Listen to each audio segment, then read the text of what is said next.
Hey, before we start our podcast today, we'd like to share with you some great news. If you are following our Tea of Life podcast videos on YouTube, you will have seen our recent Studio headphones unboxing video. Studio Sweden recently contacted us here at Tea of Life podcast for a possible product collaboration, and we said yes. We are not receiving any form of monetary payment from Studio Sweden, but they did send us a pair of headphones. You can check out our unboxing video on YouTube where we plan to post more videos about these headphones and other podcasting adventures. So check it out and be sure to subscribe while you're there. A little bit about Studio headphones. Studio Sweden desires to revolutionize the way that people see headphones as not just a tech device, but also an accessory. Currently, the headphones market can offer you only one of two things, either style or tech. And Studio Sweden desires to bridge that gap by providing a product that matches the quality for a fraction of the cost. I recently received the Regent model and I love them. Their sound is clear, the headphones are very comfortable, and my favorite part is that they have Bluetooth 4.1. I am no longer jerking my headphones out of my ears from having a long cable draping around me when I am listening to my music or my podcast while loading or unloading the dishwasher or doing laundry or cutting the grass. They also have a microphone so I can use them while talking on the phone. The Regent headphones can also be personalized with colorful end caps that will continue to set your headphones apart from everyone else's. If you're in the market for a new set of headphones for listening to this or any other podcast, I encourage you to head on over to Studio Sweden. We'll put a link for that in our show notes and pick some out for yourself. The coolest thing is that by entering TOL podcast, one word, as a coupon code during checkout, you'll get 15% off your total purchase. So thank you for listening, and now we continue with our current podcast. This is April. And this is Tiffany, and you are now listening to the Tea of Life podcast. Hey, today we have one of, I'm going to just call her one of my celebrity crushes, because to me, she's a celebrity, because let me back up a bit. We did her book review just a couple episodes ago, and then when she reached out and said, hey, we were like, what? Yeah, I have to say that, we've done what we were like on 34 episodes. And so every time we release an episode and we talk about somebody in the episode, I'll always tag them on Instagram. I've never gotten any kind of feedback. And all of a sudden you came back and were like, thank you so much. And of course, April and I are going, oh my gosh. She totally listened to our podcast. So that was great. Thank you. I think that just shows how non-celebrity I am, right? Because I'm not being tagged all over the place and people aren't talking about me all the time. So I'm feeling really special when someone does. Well, we felt very special when you did that. So thank you. We are going to start that trend of, yes, you are set in motion. Your course is in motion. So get ready to be hit up by all kinds of people just wanting you on their podcast. So yeah, it's fun. It's really fun to be here. Well, good. Well, thank you again. Now, this is Alexandra Kuykendall, and it was September of 2016 where I came across her book. And I was in a place, I guess things were a little chaotic, but I was in that, I started to think I need to have a plan. I work best with a plan. And I was just feeling kind of overwhelmed. And I found myself at the bookstore, Barnes & Noble, and I saw your book and I was reading it and I was like, I already connected. My spirit was like, yes, this is something I could get behind. The way that the book is laid out, where the month you have things, it's a 9-month experiment and you have a goal that you kind of meet. And then you walk us through in journal entry, how you basically your life every day. You just, the way you write, just, I love it because I would laugh, I would cry, and I'd be like, yes, she gets me. Like, you get me. You don't know. So you actually laid down on the floor in Barnes & Noble, though, didn't you? I did. I sat on the floor and I read some of the book and I was like, I've got to get it. So I went to Amazon then and bought the book because I even wrote, you need to know that I have a journal. Here, I'm going to just show you. This is my journal from that time. Not that you can really see it or the listeners can see it, but I journaled through this book. And I wrote down how it inspired me. And when you wrote questions to us in the book, or when you wrote your questions in the book, I would answer them. So I really ate the book. I really used, what I learned and applied it. That's great. Did you do the experiment like month by month like I did? Like, did you follow that? Or did you just pick out a few and think, oh, these are the ones that I really need to work on? That I picked out a few and then stayed there. Like their electronic one was a big one. The first one, laying down some of the social media, that one was good to just kind of take a back step. And I think what I did was each month, as I read it, I tried to see which one was applicable to my life at that time. I guess I should say. So yeah, and it really was a jump start to my whole realization that I love planning. I love organizing. I crave that. And it was missing a couple of years ago. And I was like, so I knew that I was on the right track of something. I was like, I know that I have to get some order to my day. Couldn't figure out how to do it. And this was one of those, catalysts. And I can tell you that I remember, even though it was a few years ago, I remember the exact moment where she came into my house, sat at the kitchen table with this book and said, this book is changing my life. Oh my gosh, you have to read this book. This book is absolutely amazing. So I totally remember. So it was a big event. Yes, because we're neighbors. I don't know if you knew that we're neighbors. So we would talk every Wednesday. We would come over and pray. Our kids would play. And then it was just in 2017. So December 2017, 2016, we said, hey, I think we should do a podcast. And so that's what started March of 2017, our podcast. So just to backtrack a tiny bit. So that's how we know each other, is we're neighbors. And we've been meeting for a while to pray. Yeah. So yes. So could you just kind of go back to that time when you're writing the book? What was happening in your life? Like what made you go, I need to stop and write this book? Because this isn't your first book. You have other books. Right. Well, the interesting thing is the idea came for the book when I was still on staff with MOPS International, which is Mothers of Preschoolers. And I had proposed the idea as a book that MOPS groups could do together, something that women could duplicate and just kind of like you did, try the experiment, but then within the context of their friends. So they could talk about what worked, what didn't work.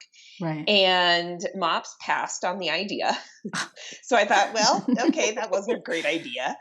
And in that period of time, I left working at MOPS because I knew I wanted to focus on my writing. And I only have 24 hours in my days, and I have 4 children. And I couldn't give up my kids or my husband. So it was either work at MOPS or really focus on writing. And I decided that the writing was the way to go. And some things that were happening there, it seemed like a good time to leave. Some things that were happening in my family, it felt like a good time to be more available to my kids. So it just all kind of came together. And I had an agent, and we were thinking about some ideas for a book. And just kind of on a whim, I said, oh, hey, I have this proposal that I've already written. If you want to look at it to see, here's another option. I really didn't think that they were going to take it because it had already been passed on by some people, right? And they said, oh, this is pretty good. And because I'm lazy and I didn't want to write another proposal, we decided, let's shop this one around. And I had written the original proposal with a MOPS year in mind. And so it was shorter. I think it was only 7 months. And we decided to expand it a little bit. And 9 months seems like a very mom kind of time frame between the school calendar and pregnancy. I live my life in 9 month chunks. And so that's kind of how the book came about. I was trying to think of a practical tool that women could use to duplicate trying some things to really enjoy the life they had. And as I mentioned in the introduction of the book, this was something I was really aiming towards because I'd had a few significant things happen, which also prompted me to kind of leave my job. My oldest was starting middle school. And so that felt like a real marker for me as a parent that right away I knew 7. We have 7 years left with her at home. And now she's a freshman in high school. So that was 3 years ago, right? Like those years just keep going by. Right. And then I had a friend whose husband died unexpectedly. And he and I were the same age. He had no health problems. He collapsed at work one day and she was left with 3 little kids. And recognizing that tomorrow is not promised. Right. I didn't want that to happen in my life with anyone around me, for me to say, had I only savored the days that we were all together. Just Mm-hmm. those two things together made me think, this is it. Like, this is my one life. Yeah. And so I want to live into this life better. And I think other women do too. Yes. And we're just overextended. Mm-hmm. So how do we live in this busy life that we have and not miss it? Because I did think I was living in this, always looking to the next thing, whether it was work or with my kids or just, even when we get out of this phase, things will be better. I mean, as a mom, you win the babies sleeping through the night, when we're out of diapers, when they're all in school, it doesn't matter what it is. There's always that next thing. And so I wanted something that people could try that was a little more tangible and not just theory, but how do I really dig into this in different bite-sized ways? And that's what I was really trying to do, was create bite-sized ideas that were simply meant to get someone's mind thinking about, okay, that worked for her. I don't think I need to work on that, but I do need to work on this.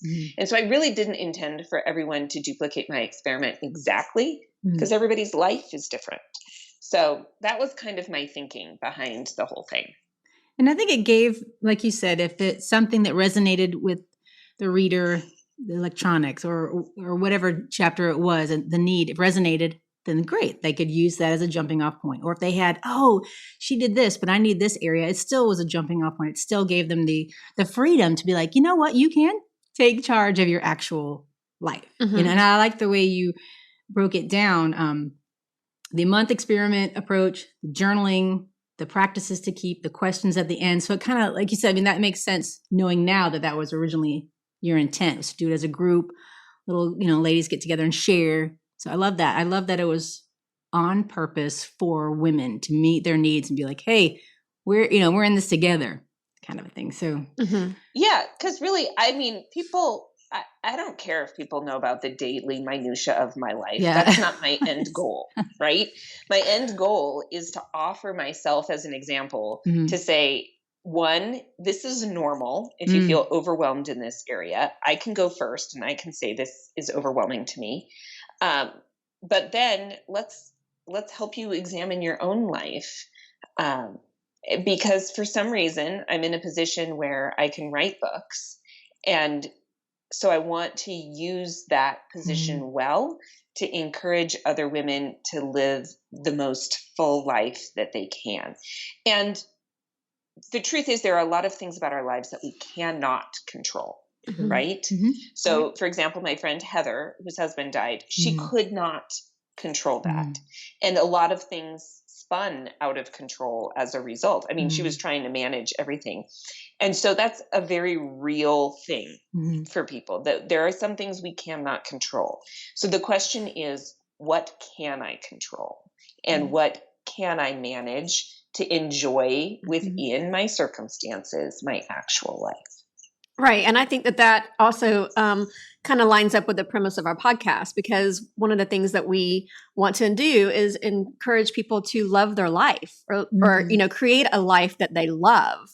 And so I think that, when we have to do that around the circumstances that we can't change, we can find the variable in every situation and figure out what it is that we can change in order to make each and every circumstance that we have maybe a little bit easier, a little bit, and I don't know if easier is like the right term, because we don't want to make our life easy, that's, just for lack of a better term. But I think that, we want to make our life something that we can look back on and say, yes, I loved my life. I loved what I did, instead of, they always talk about laying on, your deathbed and going, what would you change? If you could change anything, well, I would do whatever.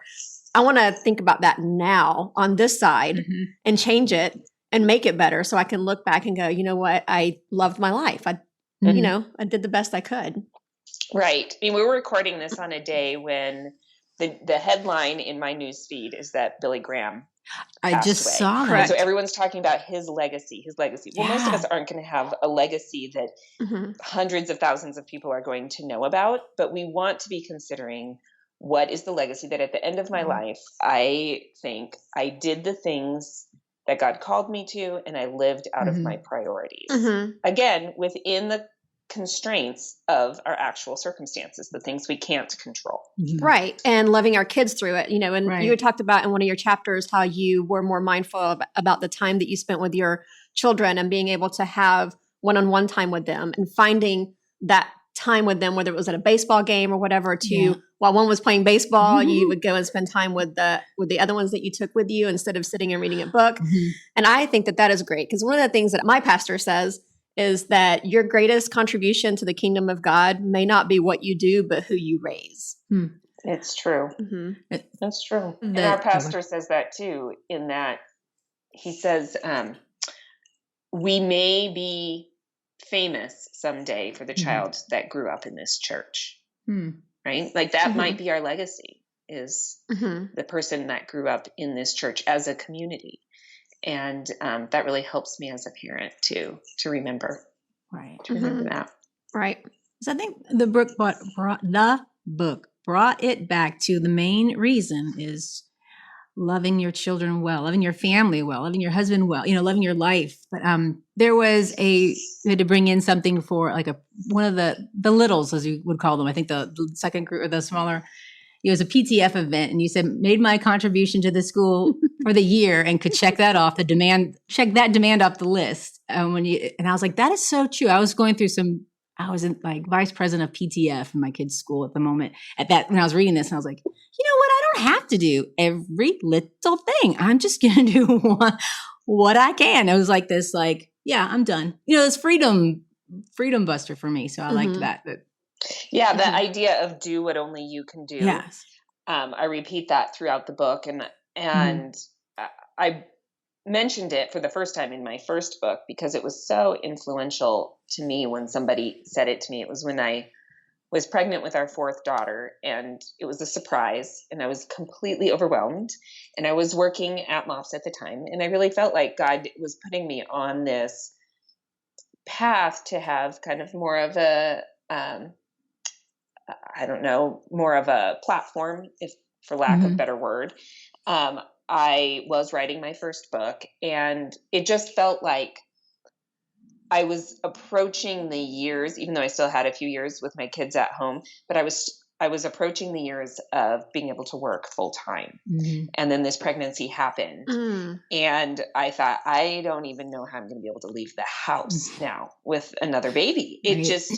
And having this person at the office tell me to do what only you can do, it just suddenly crystallized everything for me about what was most important in my life. And again, it was part of the catalyst of me deciding to leave my job a few years later, was this idea of what has God called me to do that only I can do. There are so many things that I can do. I'm a capable person. Right. Just because you can do something doesn't mean you should.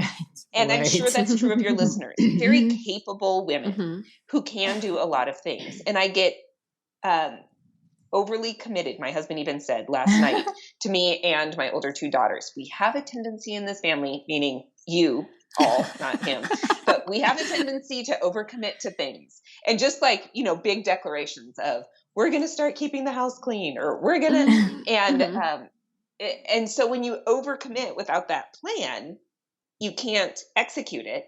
But also, why do we overcommit? It's just something that is in us, and part of it is personality. Part of us some of us feel this more than others, this need to perform. But do what only you can do kind of helps narrow down.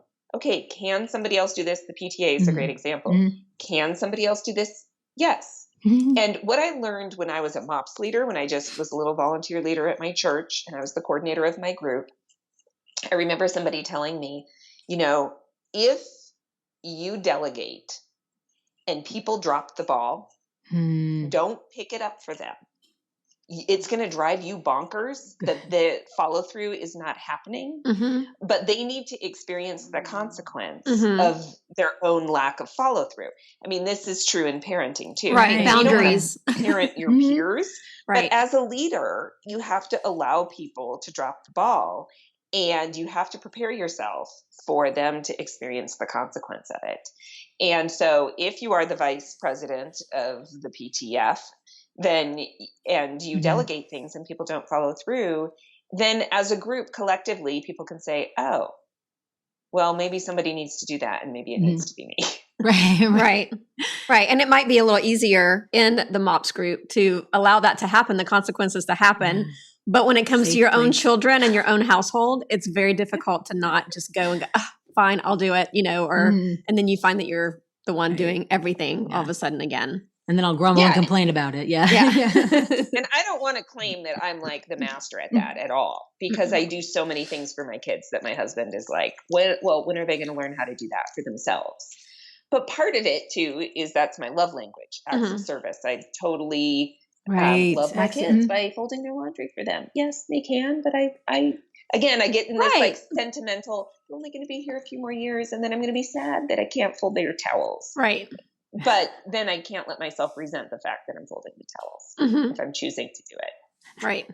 That's so funny that you said love language, acts of service. Because I was thinking of this morning that my love language is, was it words of affirmation or feeling validated?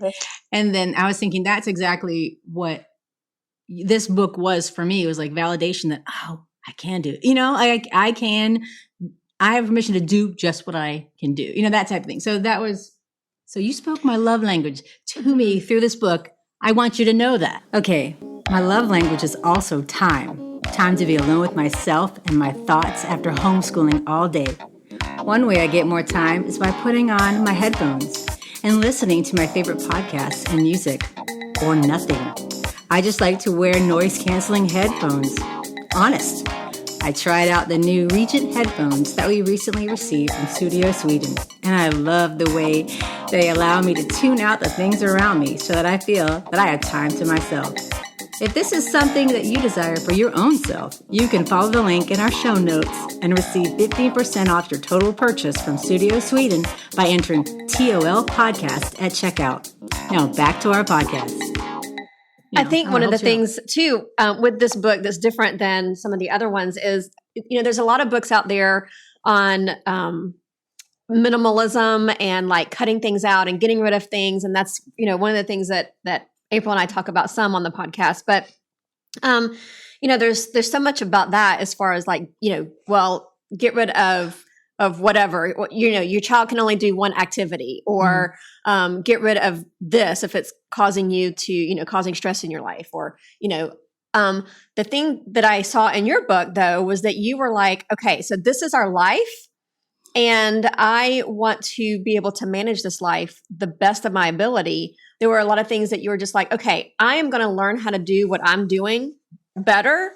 And we're going to figure out how to do this thing called life. And we're going to do it to the best of our ability. And we're going to figure out like where the little cracks are, or where, where the holes are. And we're going to try to fill them with joy and, excitement. And there were, activities or adventure or whatever, but not to a point to where you're being overwhelmed. Like the way that you did it was that you were more mindful of your time to where I think that you were able to establish this routine to where you were actually feeling maybe refreshed without having to say, okay, we're not, all kids, everything's done. We're not doing anything else, or whatever. And so that was kind of what I got from it.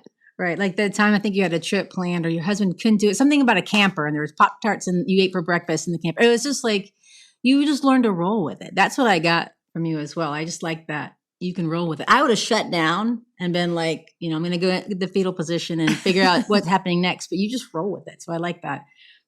So yes, I loved the book. I know that you have others. I just wanted to end on this part for this book. This is my last comment on this book is I loved it. And I would definitely encourage anybody to read it and to, like you said, take what you can from it and then just know what you can only do what you can do. So that was really exciting. There's two questions that I have kind of in closing, but I did want to just talk quickly about, you have The Artist's Daughter, a memoir. That's your first book? Mm-hmm. Okay. Yep. And then this book, Loving My Actual Life, is your second book. Yes. And there's the Christmas book, Loving My Actual Christmas. And then, yes. And that was just September 2017, right? So that's pretty recent. Yeah, that just came out this Christmas. Okay. And then you're working on a fourth book. I think I heard in a podcast Is that right? Yes, that's what I should be doing right this very minute. He's working on it. Yes, I think it is official. I can say it officially. The title is Loving My Actual Neighbor. Oh, that's good. Oh, wow. So there you go. So we can actually say that online. That's been real. Okay, you heard it here. But it will not be an experiment. So, you Loving My Actual Life, Loving My Actual Christmas were both experiments. I just didn't feel like I could use my neighbors in that kind of a public way. Right. Right. Oh, I like that. The thing I'm really talking about is people that you aren't naturally friends with. Mm-hmm. So you guys wouldn't really count. Right. Because you naturally are friends. Right. I said, now, maybe you weren't at first. I said, you can develop friendship with people who you aren't initially attracted to. And that's who we're going to be focusing in on in the book is people, and that might even be people in your own family, people at school. I know it says actual neighbor, but it's really people that are in your life that either rub you the wrong way or you just, take it or leave it. But God calls us to love people that are right around us, right in front of us, in our actual lives, in a way that is how we love ourselves. I mean, that's pretty significant because I'm pretty selfish. I love myself a lot. That we're supposed to love people to that level of sacrifice that maybe we don't even like that much. Right. And that's going to rub people uncomfortable in a good way. And it is uncomfortable. Yeah. I mean, you have a whole chapter about the uncomfortable, like just being okay with it. Yes. It has to be uncomfortable or else you're not doing the work. Right. So, so that is my fourth book. It will come out in a year. Oh, okay. In a year. All right. Yes. So hopefully we'll have you back on in a year and we can talk about it. I'm definitely going to talk about the neighbor life. Yes, the neighbor life. Yeah. I get that. But Tiffany, I don't want to kind of just let you off the hook with Loving My Actual Life, because when I read the description in Instagram, when you guys tagged me, it was like this. One of us loved it. One of us just me. I was kind of half kidding when I said, okay. I didn't know it was coming back to bite her. I was great. I really am okay with that because I've had some awful, people can go on Amazon and they can read, I wish I could give it 0 stars. Wow. No. So it didn't bother me at all that someone said it wasn't my favorite book, because my books aren't meant to be everybody's favorite book. But I am curious what you wished there was more of, or what would have resonated with you in a different way? I think for me, when I was reading the book, when you were talking about getting rid of the internet or the electronics and stuff, yes, I can absolutely do that. But then as I was reading it, I felt like instead of getting rid of things like I had talked about earlier, it was just like we were trying to manage the chaos. And for me personally, that is overwhelming to me as just my personality. Like I have a hard time with, loud noises and chaos and just different things. So because of that, I think that it was just kind of, I took it differently. I think that I read it differently. And you're going through the season that you were going through with personal absolutely. Stuff. Absolutely. I think that, So the season that I actually read the book was probably not my best season. It was probably one of the hardest seasons of my entire life. And so when I did read that was your filter. I guess that was my filter. And so probably should have read it at a different time in my life. And like, even now I'm looking through it and I'm going, oh my gosh, yes, I love this. This is great. And so I think that my filter then is different than my filter now, because I can look at this and go, oh yes, I totally understand. I totally get it. I love the way that she did this and that and the other. So yeah. Because it is bite-sized. I gave her the book. I was like, you're going to, it totally was a seasonal thing. I'm not speaking for her, but I know her well enough to go, it was a seasonal thing. Like she could understand. Yeah. But anyhow, that was funny that you said that. It's hard. And I think some people have said that I talk about how full of good things my life is, and that I'm afraid of missing them because I've packed it too full. Right. But the truth is I am not living my friend Heather's life, the one whose husband died. And so it is about, I think, people who are in the middle of their blessings to be able to see them in clarity. And there are stages of life where grief and real hardship is there. And probably my Christmas book actually covers that a little more than Loving My Actual Life, because I wasn't in that phase. I was in a phase of trying to capture all of the good. But not everybody's life is like that every year of their life. So I get that for sure. Our bread is done. Her bread is done. Okay, so you talked about your fourth book. And we can actually say that title, or we can't say that title?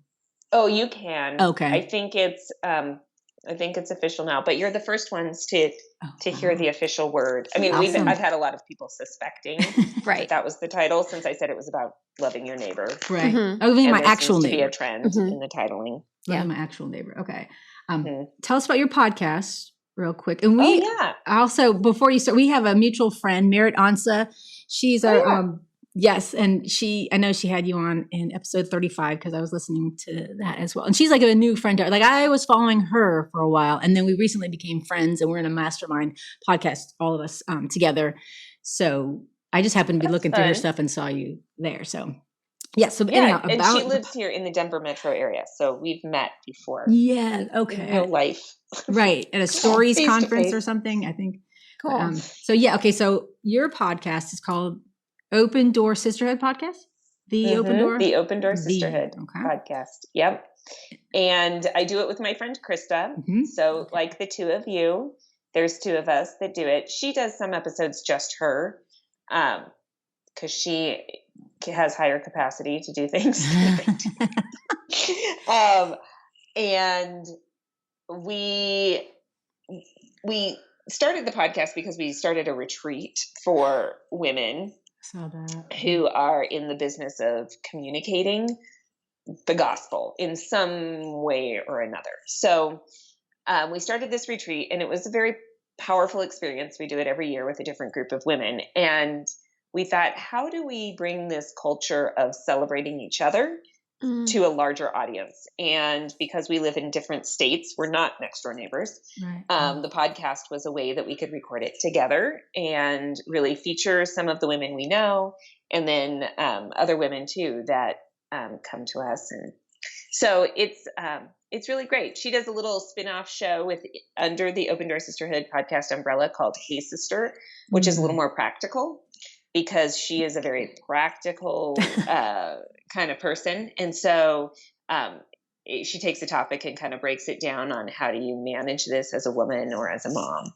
whatever the topic of the day is. So it's fun. It's really fun. We've had some really great guests. We've made connections with people through it. And it's just a really great way to kind of network with women and introduce women to each other. That's what I really feel like it is. I mean, we talked about love languages already, but Krista and I both have the strength in StrengthsFinder of connectivity.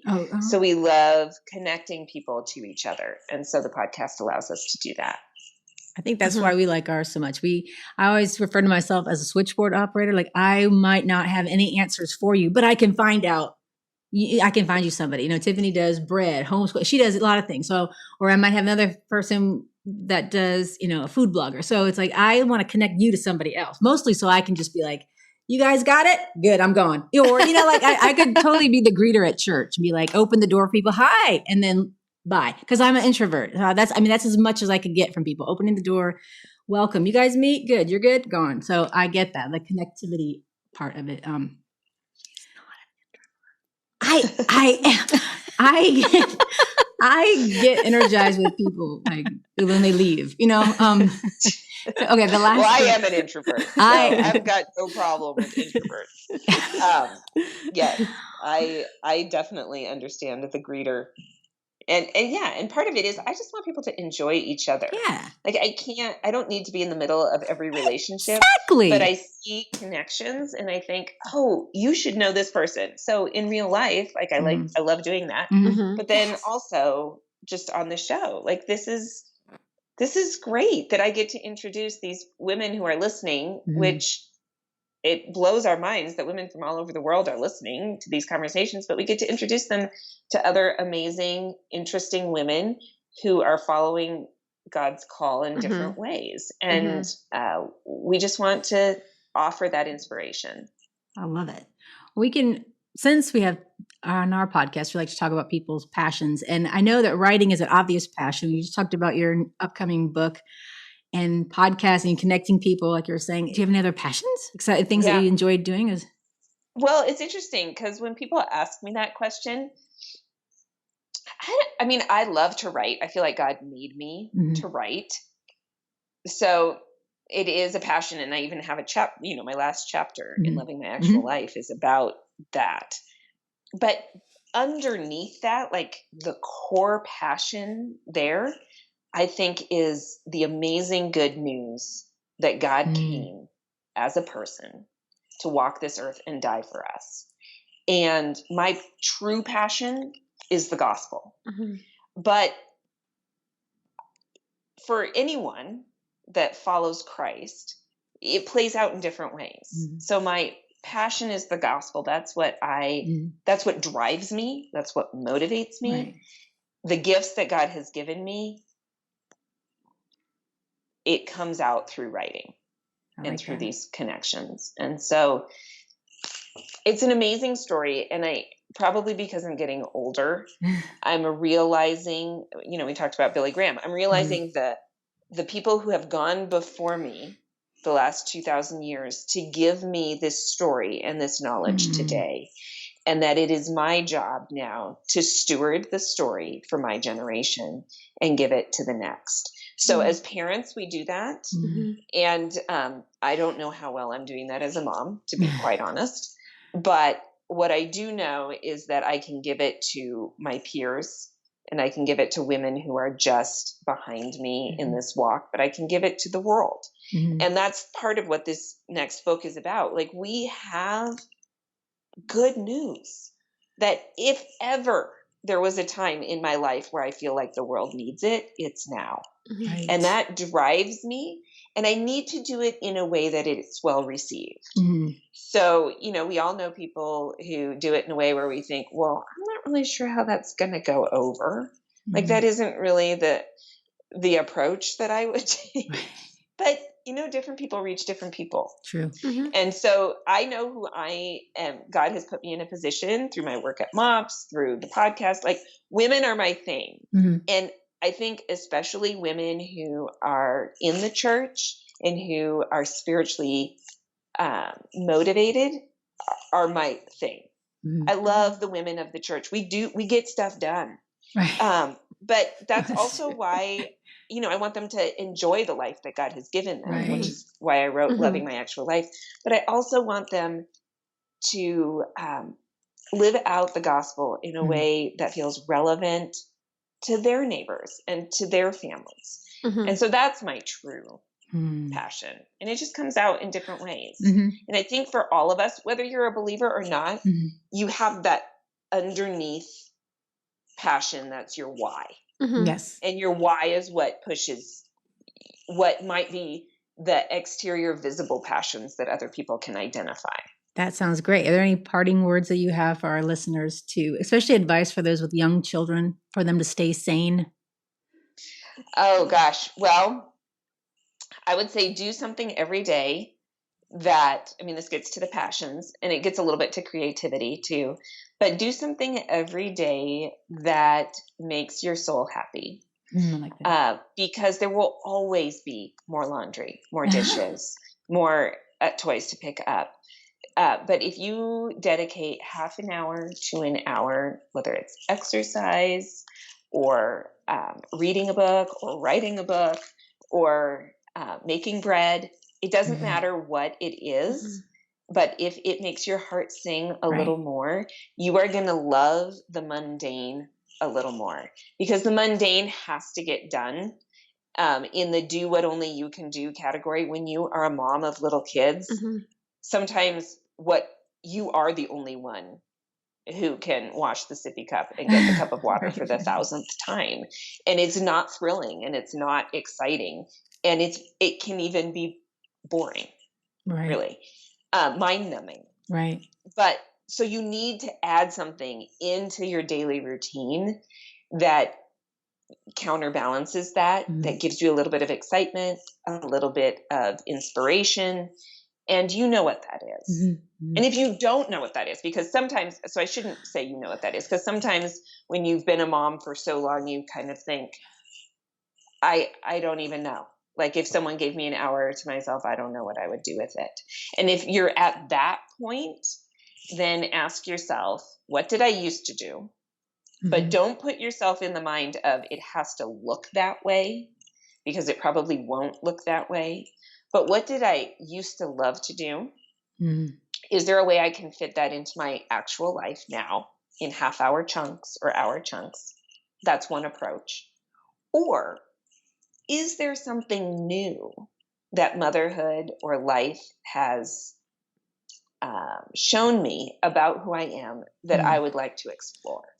Right. I like that. Because we don't always just go back to what we love. We have to look at new ways that God is opening doors for us and is revealing himself and how he's made us uniquely in the midst of the mundane. So is there something that I want to try that's just for me? My kids don't have to benefit from it at all, though they will, because a happier mom is a happier mom, right? Right. But is there something I would like to try that I can fit into my life, and it's okay if my kids watch TV for half an hour as a result, that will spark something in me that will make the mundane a little less mundane. Well, I love it. Thank you so much for being on today. And Yes. Thanks for having me. I love that you're neighbors. That's really fun. We love you. And yes, I can't wait to read your book when it comes out. So I'll keep bugging you. You got it done yet? No, I'm just kidding. I won't do that.